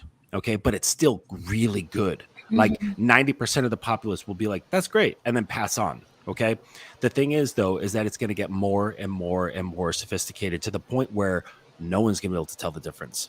And it's just the way the development of technology is. Like, you look at like the first animated movies, you look at like Toy Story, you look at that shit and compare it to like the new Spider-Verse movie. Okay. Or the generated stuff used by like LucasArts. Okay. It's almost real. Like, it's right on the edge. You're like, holy shit, that's getting fucking good. Right. Yeah, I noticed that with video games too. Yeah, and so eventually, celebrities are going to be they're going to be licensing their likeness. They're no longer going to be acting; they're just going to be voice acting, and then eventually, their voices will be duplicated as well. Because, like, I mean, shit, I've seen the memes of like Obama like doing like joke memes with Biden, right? And it sounds like it's like 95% their voice, right? And you're like, yeah, that passes. So it reminds me of this movie. If you've ever seen the first Blade Runner movie with Harrison Ford, right? And he's investigating some of the androids, and he's hunting down Zora. Okay, and Zora worked as a pole dancer. Okay, and her thing was like with the snake, right? She had a snake around her, and he was pretending to be an inspector, try to get close to her and all this stuff. And he's in his role of the inspector, and he says to her, ma'am, is that a real snake? And she said, do you think if I could afford a real snake, I'd be working at a dump like this? But it was so real. And the only way to tell that it was not real is by taking a scale, because he found a scale in her bathtub, which is how he tracked her down, put it into an electron microscope. You know, the things that like you put a grain of salt on there and you zoom in and it looks like a fucking like alien mountain region. Okay. Mm-hmm. There was a barcode on that scale at a microscopic level. That's the only way you could tell that it wasn't a real snake. Okay. You know what I'm saying? So Yeah. technology is going to get to the point where you look at a painting and you're like, shit, I can't tell the difference between, you know, a simulated one and one created by a human, except the person who said, yes, I created that. I'm human. That's it. And it's, but the thing is though, is to her point, she said, if I could afford a real snake, right? Mm-hmm. So us creatives, it's because it's going to be known that like, yeah, you can get some really fancy shit that looks like the real deal. And it's good enough for most people, those that can afford a real hand painted painting by a human, right? Or a song written by a human. Mm-hmm. They're going to pay top premium for that. Right. Because Thank that's you. bragging rights. Okay, thank you for the super chat. Fahim Jackson. Fahim Jackson says, as much as artists care about the soul, these studios are run by multinational corporations. They unfortunately don't care about the soul as long as it's good enough to satisfy the shareholders. Yeah, of course. Sure. That's what I was making earlier about, this is how you get bad writing, bad human writers. You know what I mean? Because the goal is just to hit the production, dates, satisfy the fucking shareholders, and we can't create a good piece of work. You know what I mean? Yeah, I don't understand that. I'll watch a Netflix series and then they'll like the second season is coming 3 years from now. And then we wait the 3 years Yes. and then it's trash. They did it with the show You. They did it with another show. I was like, yeah, you made us wait 3 years and it's trash. We waited. The last season of You was fucking horrible. It was horrible. I was like, who wrote this? How are you gonna? Anyway, guys, any more questions at all for me, for Trey, for Dana? Yes, I got a question for you. Me. Yes, you. Uh-oh. What is your acting? What is the concept of acting from your perspective? The concept of acting is storytelling. Storytelling. Very simply, storytelling, telling that character's story. Okay, so and another one. I got a few for you. Okay. What kind of role would you like to take on? Because I know you're tired of the cocaine boss mama roles. I am. And what? I'll take a cocaine boss mama role. What role do you want to play that is a stretch from what you're used to, and maybe something that you never even thought of probably yet? I gotta say, this is gonna sound weird because most actors are very, I can see you inside. By the way, I can see you in sci-fi. By the way, yeah, I was going. Yep, that's where I'm veering into. This is gonna sound weird because most actors, when you ask them that, they think very solitary, right? I'm still dying to be on an ensemble cast. It is like my dream to be on a kick-ass ensemble cast. Most actors are like, I would like to play the Statue of Liberty, but I would love to work with a group of actors and we're just kicking ass throughout and playing off each other. Like, I grew up and my first love of my life was Vasquez from Aliens, and it's stuck for life. It's stuck for life. So I would like to play a character that's on an ensemble cast. I'd like my character to be more sci-fi, more interesting, more detailed, more complicated. My character, I love some of the characters I play, but they're very simple. They're very, very, like I could do it with one, my eyes closed, one hand behind my back, I'm from the Bronx. So it's like, okay, this girl kills people. She runs around with a gun. It's not a stretch. And half the time I'm bringing my own clothes to set because, the stylist is either bringing some shit that doesn't match my character in my head or it doesn't fit. So what I do is I always ask production, it's like, look, I got some shit, or give me the budget. I'll just go buy her clothes. I know this character. I've studied her. I know what she would wear. So, and they'll give you leeway because it's like one less job they got to do. So they'll just, you know what I mean, cut you the check. I just want to say one thing, in this particular space. This is great right here. As an artist, from one artist to another, I truly have a great deal of respect for you. This is no Thank pandering you. because you know how much of a snob I am when it comes to music. Yes, I do. How particular Yes, I do. I am with certain things. You and I go back and forth about you want me to do this, and I'm just like, I don't. It's got like this. fucking pulling teeth with you. You know what I mean? Because yes, I am very much. But anyway. No, but I understand. But get it. artist to artist, I understand. I totally understand. Yeah, you do get it. You do get it, and that is why I respect you, because you get it, and you burn the midnight oil on these scripts, on these ideas, the ideas that you tell Oh, me. Mark just gave me another one. He was like, "You got a couple weeks." I'm like, Mark, but I got to some do good it. ideas. I will say that you have some good ideas. Thank you. I appreciate that. Thank you. Listen, I want to ask Trey Ryan some things because I haven't heard a lot from him. Trey was a sponge. Trey was a sponge. Yeah, A yeah. lot, So a lot of the other side of the camera. So yeah. So where are you from? How did you get into acting? Give us some feedback on I'll that. give you the quick version. I'm born and raised in Cleveland, Ohio, so I'm from the hood, man. Went in the military out of high school, took me out to California where I started my acting career. I was on Cisco's Shakedown back in 2000. That was my first time being on TV. I did 13 episodes on that for the summer. It was awesome. Then I caught the bug. I did a background film called Play the Hip Hop Story with Faison Love, Tony Braxton, and Merlin Santana. Rest in peace. He was on it also. So you progress and you get better and you get bigger roles and now I'm to a point now I can be a little bit picky about what I decide to do. You know what I mean? So it's a passion. It really is. It really is. And that's That's cool. Yeah, really quickly.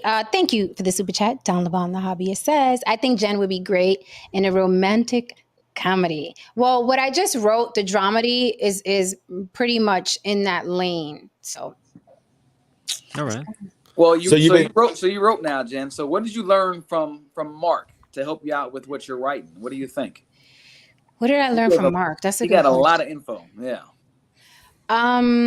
The most important thing constantly, he's telling me, just write, just put it out, just do it, just do it constantly. Because he says most people start a project and then they stop in the middle. They never finish. So they have like 10, 15 scripts and none of them are ever done.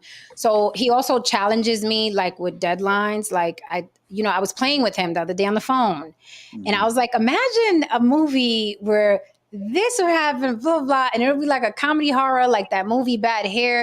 And he was like, oh, you're writing that. And I was That's how it starts. Yeah. I was like, no, I was just kidding. He was like, no, you got a couple weeks. And I was like, that's how it starts. Wait. Buddy. But then when he told me that, like the juices start, flowing. And it's like, okay, I want to write this. I want to create this. I want to see how it goes. Another thing I want to say about us from the hood, right? It's cliche, but a lot of our art is what we use to survive and to take us out of the gunshots outside, the funerals, the dead, this and that. So it's like it's very precious to us. But I learned from Mark resiliency. Mark does not stop, and that's why I made it a point to ask him, how much did your first film cost? $500 to now you're doing $500K. Yeah. Okay. And he did not stop, and he's rigid. When he has a vision, and that's what it is. Like I lightly suggest with Mark, because he's very tunnel vision, right? So respectfully, I don't tell him much. I will suggest, I suggested what to do with my character, and in White People Money, it really was a good family environment. And my boyfriend was supposed to be a robber. Him and I were robbing the places, and they come on with ski masks. And I was like, no. I was like, Mark, I want to pay ode to dead presidents. So I was like, can I go get some masks and paint them like dead presidents, like the dead president mask? He was like, yeah, go ahead, do it. And I brought it to set. He was like, yo, like everybody was like, yo, that's just so dope, because it was the dead president's mask. And I'm like, this girl, she's kind of like, she's goofy like that. So this is the kind of mask she would wear because she likes the movie. And he loved it. He kept the mask. He kept the mask. I don't even have them, because I did one for me and one for the guy that I was playing, across. So yeah, but and also he's very good at being patient around the bullshit. Because like I said earlier, when he was here, I saw bullshit, and I have a short nerve, especially when I'm on set. I don't like playing around too much. I think people should respect other people's fucking time. So when I see someone barreling in an hour and a half after call time, and now you got to get in makeup, and also another thing that upset me greatly, someone giving you the opportunity and you not reciprocating. Just gratitude. Like when Mark did White People Money, I knew it was going to be hard to promote. And everybody, I'm talking about everybody that knew Mark was like, yo, who is that girl? Haran, I bombarded my timelines with that film. I got creative with the ads. I added music to it. I called Mark. I said, Mark, I need some money. I want to go get some t-shirts. I say white people money is going to attract attention because people are going to be like, white people money. You want more money than the usual, right? I did that. So, I would say this, and then I'll pass the mic because we're almost done. In any situation, do more than you're asked to do. Those are the people that shine. Those are the people that people want to work with, right? If you're on set and if you could take something off the director's plate, or somebody else, that stands out. Most actors, they show up to set. Where do I stand? Where do I wait? Where's my water? And I'm talking about even on the independent level. I'm not talking about Hollywood. I've seen girls walk in, and men too, they do it. They walk in and I'm like, you don't know them from a can of paint. And they're like, I'll sit over here. Let me know when I'm ready. I'm not that girl. I'm very, very hands-on. I've been on set mixing fake blood. I'm helping people scout. I'm helping with wardrobe, you know what I mean? And I don't have to do that. I could walk in, do my lines, collect my check, and exit, right? But I really like being of service. That's how you build your network. Do more than you have to. Get there earlier, leave later. You know what I mean? I was burnt out. We did 16 hours.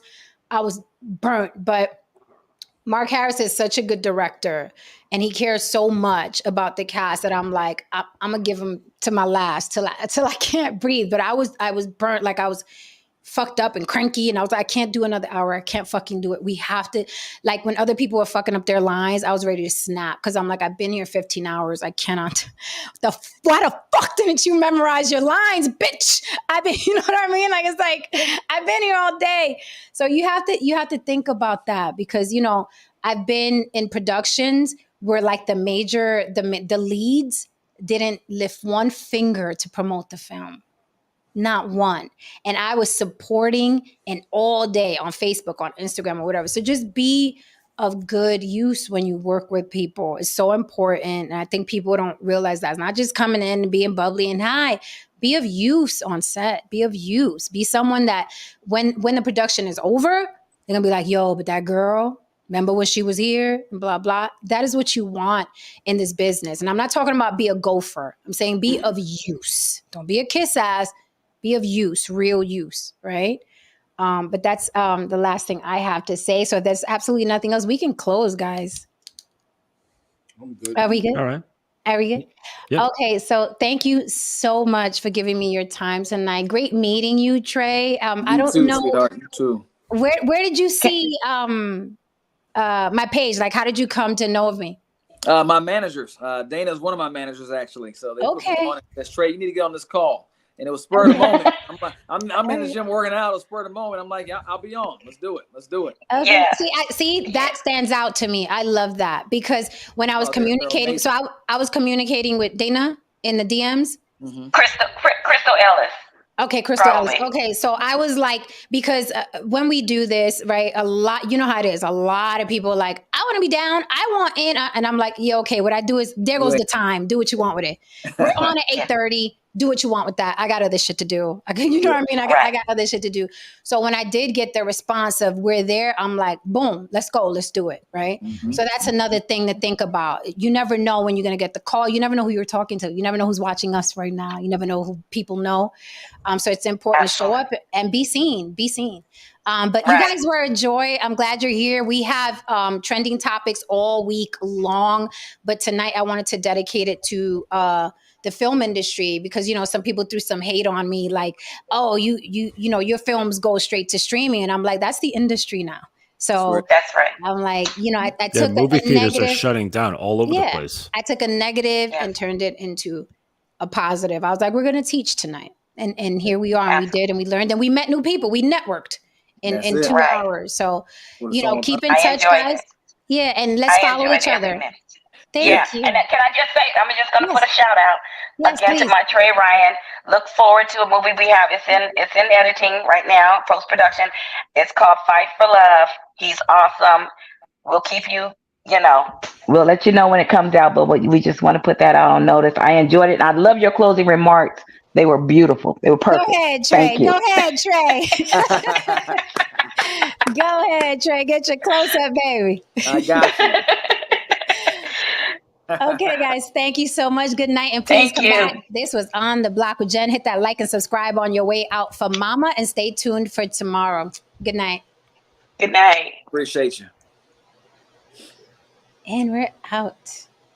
All right, guys, if you want to continue supporting the show, On the Block with Jen Cash App, I hope you enjoyed this. No, we weren't arguing back and forth and dragging people, so there's not a lot of people in the room. This was educational, and I'm very happy about it. I told you, I'm not doing that smut shit just to get people in the room. A lot of people are good. This is going to help a lot of people, and that's what I'm very, very proud of. So if you know anybody in the arts, it doesn't have to be acting, let them see this, okay? Share it, all right? We got to have more positive, content on there. We have enough of the riffraff and the hot garbage. It's saturated.